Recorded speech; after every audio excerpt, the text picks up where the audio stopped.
बच्चों आपने ये नोटिस किया होगा कि कभी कोई म्यूजिशियन जब अपने म्यूजिकल इंस्ट्रूमेंट को ट्यून इन कर रहा होता है तो एक अलग सी साउंड सुनाई देती है जो कभी तेज होती है कभी धीमी हो जाती है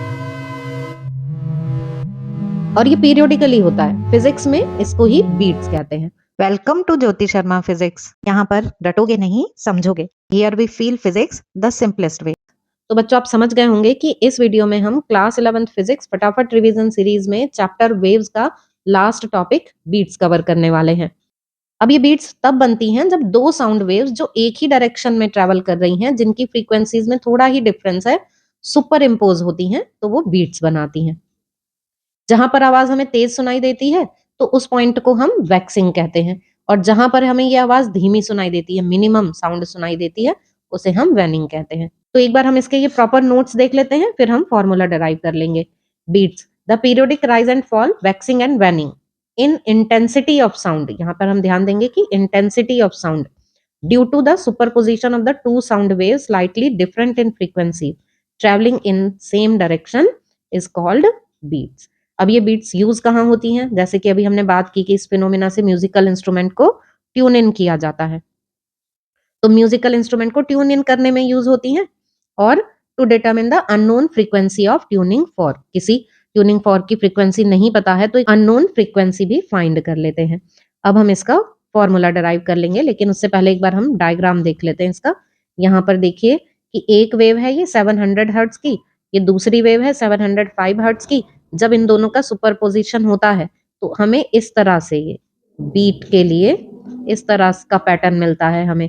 तो यहाँ पर हम देख रहे हैं कि यहाँ मिनिमम साउंड सुनाई देगी और यहाँ पर हमें मैक्सिमम साउंड सुनाई देगी। तो ये है वैक्सिंग और ये है वैनिंग। तो बस अब हम फॉर्मूला इसका डिराइव कर लेते हैं। तो यहाँ हम दो साउंड वेव्स ले रहे हैं। S1 is equal to a cos omega 1t, S2 is equal to a cos omega 2t। यहाँ पर देखिए हमने एम्पलीट्यूड सेम लिए हैं, फ्रीक्वेंसीज अलग अलग ली हैं। ओमेगा 1 ओमेगा 2 ले रहे हैं ना, और एम्पलीट्यूड दोनों वेव्स के हमने सेम लिए हैं। अब प्रिंसिपल ऑफ सुपरपोजिशन से हम रिजल्टेंट वेव फाइंड कर लेते हैं, S1 प्लस S2। यहाँ वैल्यूज रख देते हैं, ए कॉमन ले लिया हमने, cos omega 1t plus cos omega 2t। इसमें हम फॉर्मूला लगा देते हैं cos C plus cos D का, 2 cos C plus D upon 2 cos C minus D upon 2। तो इस फॉर्मूले को अप्लाई करते हैं तो S इज इक्वल टू ए, और यहाँ ब्रैकेट में हमें 2 कॉस, दोनों को हमने ऐड कर दिया, omega 1t plus omega 2t। तो ये ओमेगा 1 प्लस ओमेगा 2, और यहाँ पर ये t और ये अपॉन में 2। ऐसे ही यहाँ पर कॉस ओमेगा 1 माइनस ओमेगा 2, और ये अपॉन 2, और इधर ये t, ये मिल जाता है। इसको थोड़ा हम अरेंज कर लेते हैं इस तरीके से। यहाँ पर हम पुट कर देते हैं कि ओमेगा 1 प्लस ओमेगा 2 अपॉन 2, इसको हम रख देते हैं कि ये है omega A, and omega 1 minus omega 2 upon 2, इसको हम रख देते हैं ओमेगा बी। तो इस तरह से इस एस को अब हम लिख सकते हैं, देखिए 2a, ये वाला 2 और ये a लिख लिया हमने।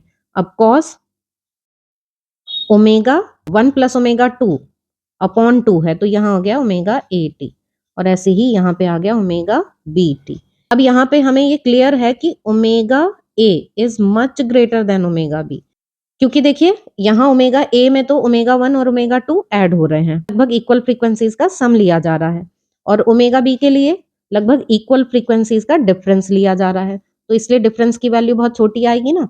जैसे मान लेते हैं कि एक है 100 और दूसरा है 104, तो इनका सम कितना आ गया 204, और इनका डिफरेंस कितना आया 4। दोनों को हम 2 से डिवाइड भी कर दें तो ये एक यहाँ 2 और यहाँ पे 102, तो 102 और ये 2, इनमें आप देख सकते हैं ना कि ये तो है ओमेगा बी और ये 102 ये ओमेगा ए, तो ओमेगा ए की वैल्यू ओमेगा बी से काफी बड़ी है।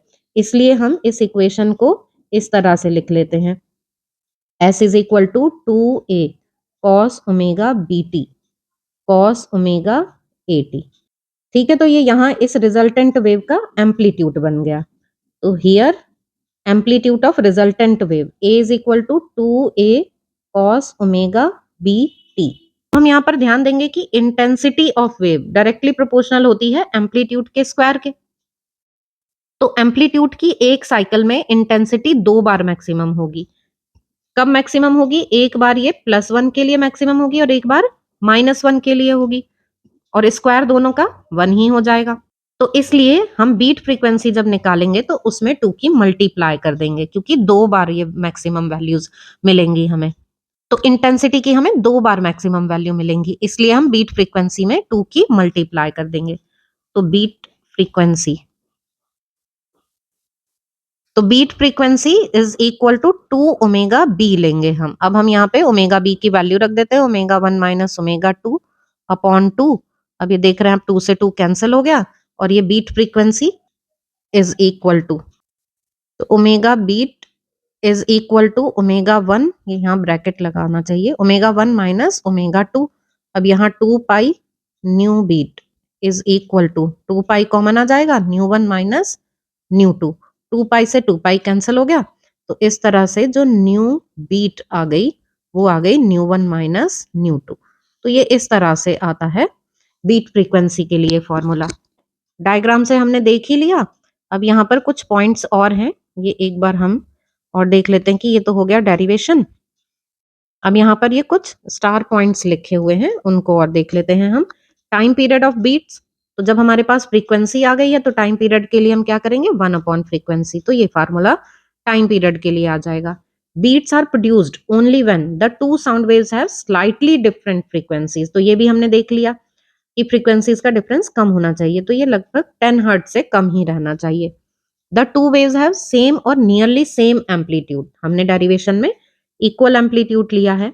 The waves travel in the same direction, ये भी बात कर ली हमने कि वेव्स सेम डायरेक्शन में चले और फिर उनका सुपरपोजिशन हो। When beat frequency is 0, that is both frequencies are equal, no beat are heard। अगर दो फ्रीक्वेंसीज बिल्कुल इक्वल हैं तो कोई वहां पे बीट्स बनेंगी ही नहीं, बीट फ्रीक्वेंसी 0 आ जाएगी। The number of beats heard per second is equal to the difference of frequencies of two sources. तो ये जो हम बीट सुन रहे हैं, ये नंबर ऑफ बीट्स एक सेकेंड में हमें कितने सुनाई देंगे? Equal to the difference of frequencies of two sources, nu 1 minus nu 2। तो बच्चों आपको ये टॉपिक अच्छे से क्लियर हो गया होगा। फिर भी आपके इससे रिलेटेड कोई भी डाउट्स हो तो आप कमेंट सेक्शन में पूछ सकते हैं।